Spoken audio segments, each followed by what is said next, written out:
Las Vegas is the gateway to the Grand Canyon. It's a big number by anyone's standards. The accessibility of only being 45 minutes from Las Vegas. 1 million people a year heading out on air tours from Las Vegas to the Grand Canyon. Here at Maverick Helicopters, the early morning rush visible from Taxiway H.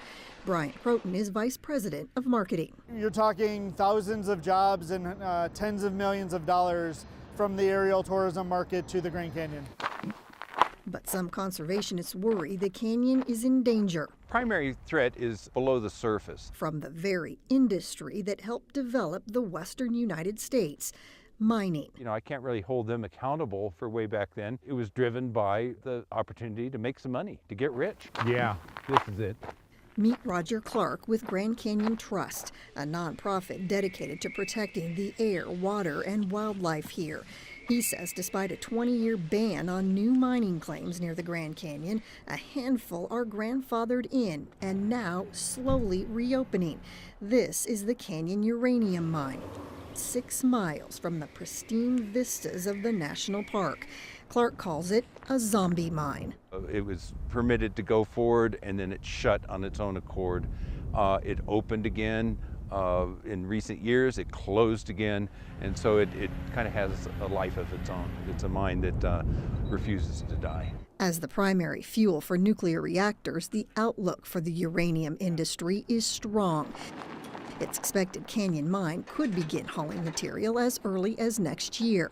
Clark believes the biggest threat, the potential for the naturally radioactive element to leach into groundwater. What we can do is try and minimize its impact. Right now, the law doesn't require that these mines have groundwater monitoring wells, which most mines that are developed in Nevada and southern Arizona have. And why worry? Clark says history proves we should. Up until the late 1970s, uranium was being pulled right out of the Grand Canyon itself. The now shuttered Orphan Mine still visible along heavily visited sections of the park.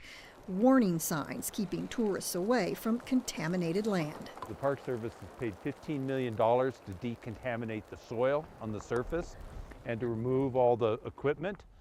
They still have a pollution problem well in the shaft, deep down in the mine. It's polluting the spring. And backpackers near the site, he says, are told, do not drink the water. Did we just not know better? Did we just not? No. The answer is yes. The last thing we want to do is impact the Grand Canyon. We all enjoy it. We all use it. Curtis Moore is Vice President of Marketing and Corporate Development for Energy Fuel, Inc., the owner-operator of Canyon Mine. He says safety is job one. There's almost a quarter of a mile of impermeable rock between the bottom of our mine and any aquifer. Andy points out the industry is heavily regulated, providing jobs and tax revenues. And when it comes to anything reaching the Colorado River and then our water supply, even conservationists admit it would be so diluted and so treated as to not pose a danger. Still, the Southern Nevada Water Authority is keeping a close eye on this issue of uranium mining near the Grand Canyon. In a statement to News 3, a company spokesperson writes, previous mining operations within the Colorado River Basin have had a non-detectable impact on the quality of Lake Mead's waters. The statement continues, the SNWA samples and tests at Lake Mead even more frequently than the EPA requires. Look out there, it's beautiful. Back at the canyon, visitors wait out the clouds for a perfect shot.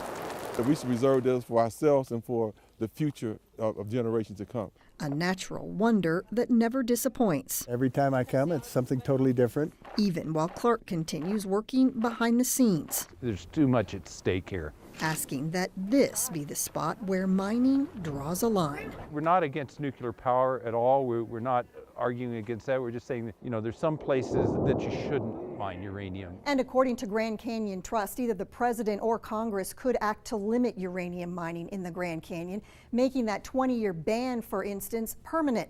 Otherwise, dozens of frozen mining claims could go active by 2032. Denise Roche, News 3.